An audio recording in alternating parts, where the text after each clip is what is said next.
Hello chess friends, and welcome to another game analysis from FIDE Grand Prix in Moscow.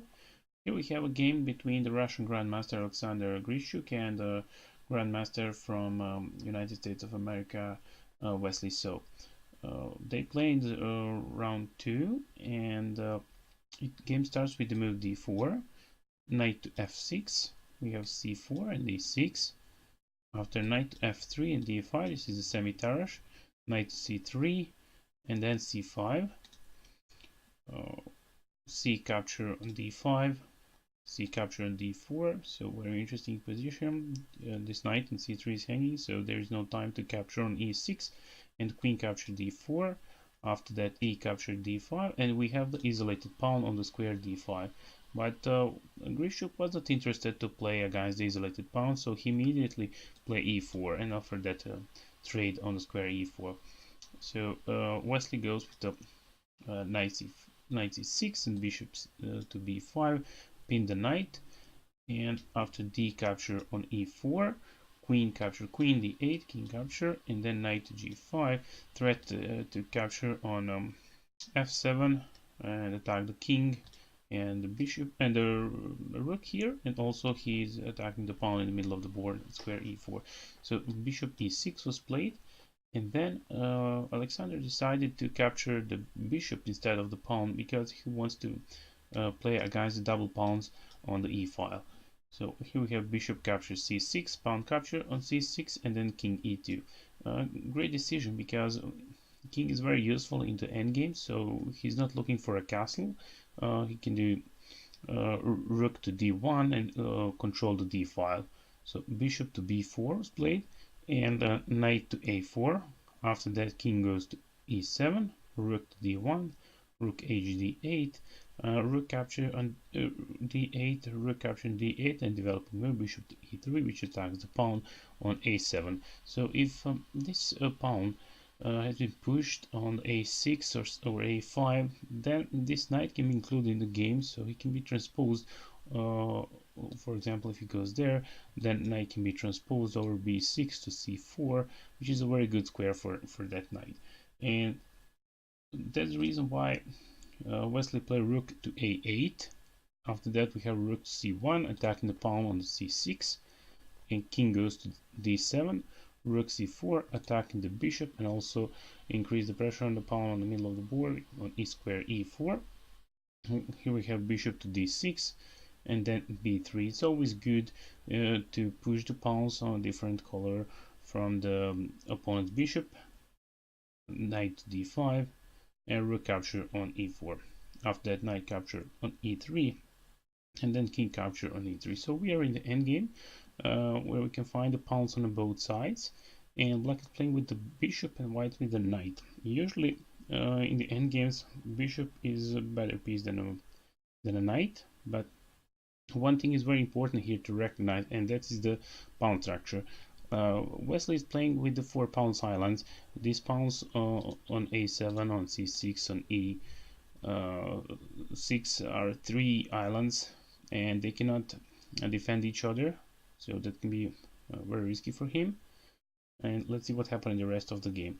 Rook goes to f8, and after that we have h3, rook to f5, and then king e2, preventing some checks from the c5 of the bishop, and then h5, knight goes to b2, and then bishop goes to c5, threat to capture on square f2. So knight d3 defends f2, king to d6, and then h4. So here Alexander decided to lock the king side, and he will try to advance his pawns. Bishop to b6, g3, rook to a5, attacking pawn on a2. So rook, and that pawn has to be moved. So a4, g5, and after that it looks natural just trade it or let opponent capture on a4. But here Alexander decided to offer one challenge for opponent, and he goes with the b4, so which attacks the rook, and the rook is the piece which defend the pawn on g5, sorry, but he can also capture on a4, and that is the decision he need to make. So capture on a4 or keep defending pawn on g5.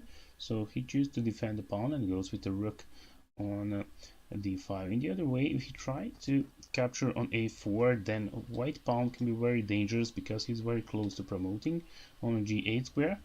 And I think that in that position Wesley made a good decision. So he goes with a rook on d5. After that you have h capture on g5, rook capture g5, a5, bishop is under attack, so bishop c7, and then knight c5, threat to capture pawn on e6, so e5 and rook e3. Basically idea of e3 is to give a check on square d3, and when king goes to the only free square on e7, then rook goes to d7, it's a check and the bishop is under attack, so rook to g4 or attack the pawn and also prevent the threat of the rook d3 with the rook d4 move. So knight e4 gives a check, king goes to e7, after that f3, kick out the rook, so rook to g7 and then rook to c3, king to d7 and then rook c1. So he wants to transpose the rook on the other side and attack the pawn on h5, bishop to d6, rook to d1, pin the bishop, king c7 and trade the knight for a bishop. After that he knows that this pawn on h5 cannot be defended, so he attacked the pawn on h1, rook goes to g6, and after a few moves white is a pawn up in this endgame.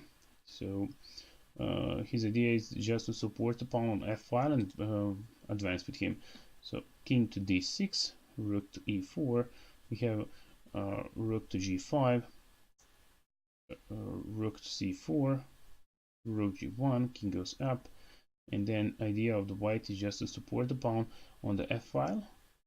So he goes first with the king, and after that he can push the pawn on the f file, but right now the pawn on b4 is hanging, so rook c4 defended, king goes to d5 with the idea to attack the rook, and rook e4, and right now he's able to push the f pawn, but black goes with c5 move, and then rook e5, king goes to d4 and pawn capture on c5, so rook goes to b5 and then f4 because he threatened right now to push c6, so rook capture a5, king goes to e6, and then after one check, king is on d7 and he's ready to support the advance of the pawn.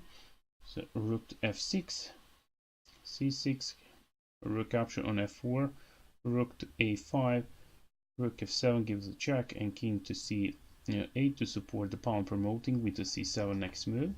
And after king c4, c7, king to b4 attacking the rook because king was captured on a 5th rank. So rook capture on a7, and in that position Wesley resigned because he cannot stop the idea of the white king to b8 and then promote. So if you try with some checks, also king will go on b7 first. So let's see if he gives a check. King goes to b7 and the next move is c8. So if he goes here, just king to b8 and the next move is c8, promoting the queen. And in the position after king to b4 and rook capture on a7, Wesley resigned. That was the game between the Grandmaster Alexander Grischuk and Wesley Slow, played on the Grand Prix in Moscow. Thank you for watching this video and see you in the next game analysis. Bye bye.